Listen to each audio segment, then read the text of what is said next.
네, 달변님입니다. 오늘은 제가 좀 가벼운 주제 말씀드리려고 해요. 저희가 경험해보지 못한 것들을 처음 경험할 때 누구나 좀 긴장하기 마련이잖아요. 저는 호텔이라는 존재가 좀 그렇더라고요. 호텔리어라고 불리는 직원분들이 아주 멀끔하니 차려입고 되게 조금 정숙한 분위기에 있기 때문에 저랑은 뭔지 안 맞는 것 같은 그런 느낌이 있어서 꽤 어렵게 느꼈거든요. 그리고 공항 가도 좀 그런 느낌이 있습니다. 좀 시스템을 잘 모르기 때문에 막 물어보기도 하고 하는데, 재판, 법정 이런 곳에 처음 가보신 분들 이렇게 해도 되나? 어떻게 해야 되나? 모르시고 궁금한 부분 있으실 것 같아요. 그래서 그 부분을 조금 편하게 말씀드리겠습니다. 일단 법원의 구조가 어떻게 되어 있냐면, 지역에 있는 법원마다 조금씩 다를 수는 있지만 보통 판사님들이 근무하시는 본관동이 있습니다. 이제 저희가 법원에 들어갔을 때 정면에 보이는 큰 건물들은 대부분 판사님들이 근무하는 본관동일 가능성이 높아요. 그리고 여기 종합민원실동이 있고, 그리고 저희가 실질적인 재판을 하는 그곳은 법정동이라고 해서 따로 만드는 편이에요. 재판을 하시는 판사님들이 기록을 보시다가 재판할 때 되면 이제 법복을 갈아입으시고 그 법정동으로 출입을 하게 되시죠. 예전에는 그런 게 없었는데 석궁 테러 이후로 좀 이렇게 법원 내 보안 이런 것들이 굉장히 엄격해져서 출입을 할 때 이제는 그 공항처럼 신체 수색을 합니다. 가방 같은 경우는 다 그 엑스레이 기계를 통해서 이렇게 검사를 해야 되고, 신체 수색을 하는데 이제 보통 변호사들은 이런 배지를 달고 있거나 변호사 신분증을 제출하면 신체 수색은 피하고 법정으로 출입할 수 있어요.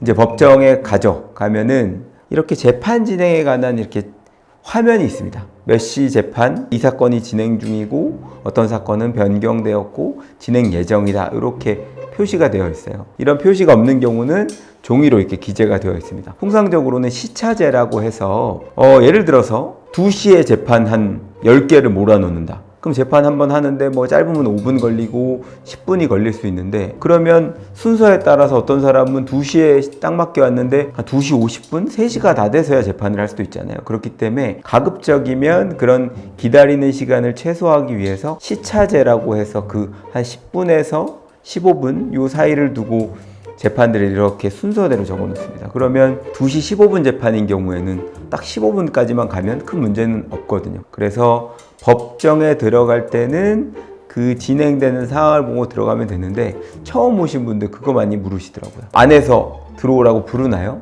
법정에 들어가서 기다리시는 게 맞습니다. 근데 들어가실 때 반드시 하셔야 될 것은 휴대전화를 무음 내지는 진동으로 바꾸셔야 돼요. 법정 안에서 휴대전화가 울리면 경위님이 아주 매서운 눈초리로 째려보면서 전화기 빨리 끄시라. 왜냐하면 법정은 좀 신성한 곳이고 중요한 행위가 이루어지는 곳이기 때문에 조금 집중되고 조용해야 맞거든요. 그렇기 때문에 떠드는 행위, 이렇게 소란스러운 행위, 이런 행위를 하게 되면 감치가 될 수 있습니다. 저도 늘 체크하는 게 휴대전화 무음으로 하는 거거든요. 그리고 가끔 그런 분 계십니다.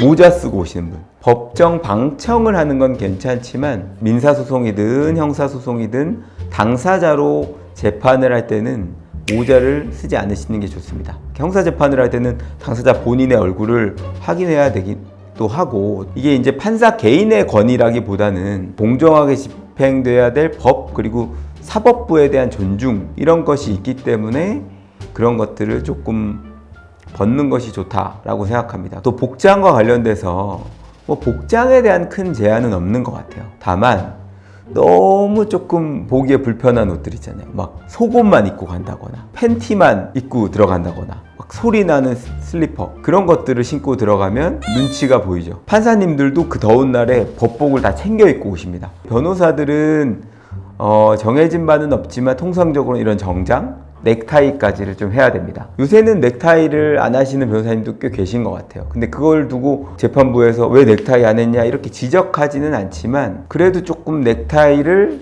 하고 가는 것이 상호간의 예의를 지키는 것이 아닐까 생각을 하고 있습니다. 그래서 저는 넥타이를 안 하고 법원에 간 적은 없었던 것 같아요. 근데 이제 너무 더운 7월, 8월 이때는 넥타이를 안 하고 와도 된다라는 공문이 오긴 하거든요. 그런 걸 생각하면 그 2달을 빼고는 넥타이를 하란 얘기죠. 그렇게 해서 이제 법정에 대기를 하고 이제 방청석에 쭉 앉아 있어요. 진행되는 사건 이렇게 호명을 하면 그때 나가시면 되거든요. 보통 판사님들이 호명을 할 때는 사건 번호를 부릅니다. 2020 가단 몇몇몇몇 호 사건. 예를 들어 원고 유달준 피고 안재영 당사자 출석하셨나요? 라고 하면 이제 그때 나가면 됩니다. 나가시면서 원고 유달준 출석했습니다. 이렇게 얘기를 하고 재판을 진행하게 됩니다. 호액 사건 같은 경우에는 당사자들끼리 재판하는 경우들이 많이 있어요. 그러다 보니까 법률 용어를 쓰는데 당사자분들이 조금 무슨 말인지 이해를 못 하시다 보니까 좀 갸웃갸웃하시고 판사님이 나한테 불리한 얘기를 하는 건가? 이런 생각하실 때 있거든요. 절차적으로는 사건이 처음 진행되게 되면 저희가 소장을 제출하고 답변서를 제출하고 준비서면을 제출하지만 원칙적으로는 구두로 이걸 진술하도록 하고 있어요. 그걸 근데 이제 통상적으로 거기 써 있는 얘기들을 다 진술하진 않죠. 그래서 그때 이런 식으로 가름합니다. 원고 소장 2023년 2월 22일자 준비서면 진술하시죠? 네. 이렇게 얘기하면 이제 그 소장과 준비서면이 법원에 보고가 돼서 이제 이걸 증거와 주장을 이제 법원에서 검토해도 되는 단계가 되는 것입니다. 혹시 제출됐는데 그 부분에 대해서 잘못된 부분이 있어서 철회를 하고 싶다. 그러면은 몇 월 며칠자 준비서면에 이 주장은 저희 철회하겠습니다. 하면 그 부분은 진술하지 않은 것으로 할 수도 있는 거예요. 그렇게 해서 이제 진술을 하고 나면 당사자한테 추가로 입증할 증거가 있는지 밝히라 라는 건데 보통은 어떤 신청을 하겠다 라고 하면 판사님이 검토해보고 채택 내지는 이제 불채택 이런 의견을 밝히시게 됩니다. 근데 재판을 마치기에 앞서서 당사자의 얘기를 조금 듣는 경우가 있는데 보통은 서면으로 자기의 주장과 증거를 다 내야 돼요. 그 중에 아주 판사님한테 어필하고 싶은 중요한 부분만 이렇게 요약해서 한 1분 내로 진술하는 것은 굉장히 효율적입니다. 그런데 처음부터 끝까지를 다 말로 하시려고 하는 분들이 있어요. 통상 민사재판 같은 경우는 증인신문이 없는 한 재판 하나당 10분을 넘기기가 쉽지 않거든요. 시간적으로 좀 제약이 있고 또 그 자리에서 듣는다고 해서 다 기억할 수 없잖아요. 그렇기 때문에 꼭 하고 싶은 얘기는 서면을 통해서 제출하시면 되고 그 서면은 특히 이제 주장이나 증거를 담은 서면은 변론이 종결되기 전에 내야 됩니다. 그렇지 않으면 이걸 판사님이 판결을 쓰는데 고려할 수가 없거든요. 그리고 저희는 피고라고 할 때 원고가 말도 안 되는 소송을 제기했어요. 그래서 우리가 법정에 나갔습니다. 그랬는데 갑자기 판사님이 원고가 출석하지 않았으니까 피고 당사자로서 출석한 걸로 하시겠어요? 아니면 쌍불취하라 할까요? 쌍불취하가 뭐냐면 쌍방 불출석이라는 거거든요. 근데 나는 나갔는데 왜 불출석이라고 하지? 문제 있는 거 아니야? 이거 왜 그런 거냐면 원고가 소제기를 해놓고 출석을 안 하잖아요. 그러면 둘 다 출석을 안 한 걸로 봤을 때 이 2회 쌍불, 2회 동안에 원고 피고가 다 출석하지 않은 걸로 보면 그 이후에 한 달 동안 기일 지정 신청이 별도로 없으면 소를 취하하는 게 되거든요. 그렇기 때문에 제가 피고로서 한번 재판을 갔는데 판사님이 이거 쌍불 처리하게 할까요? 그러면 네 하시면 돼요. 그래서 다음 재판 또 잡아주십니다. 그럼 또 가요. 근데 원고 또 안 나왔어. 그럼 또 2회 쌍불 처리하겠습니다. 그럼 네 하시면 됩니다. 그럼 이제 둘 다 출석하지 않은 게 되고 그 재판으로부터 30일 이내에 원고가 별도의 기일 지정 신청을 법원에 내지 않으면 이 소송은 취하된 걸로 간주됩니다. 피고 입장에서 불이익할 게 없는 거죠. 그리고 누구나 법정에 들어가서 방청할 수 있느냐? 방청할 수 있습니다. 그래서 저희 법원에는 프로 방청러가 있어요.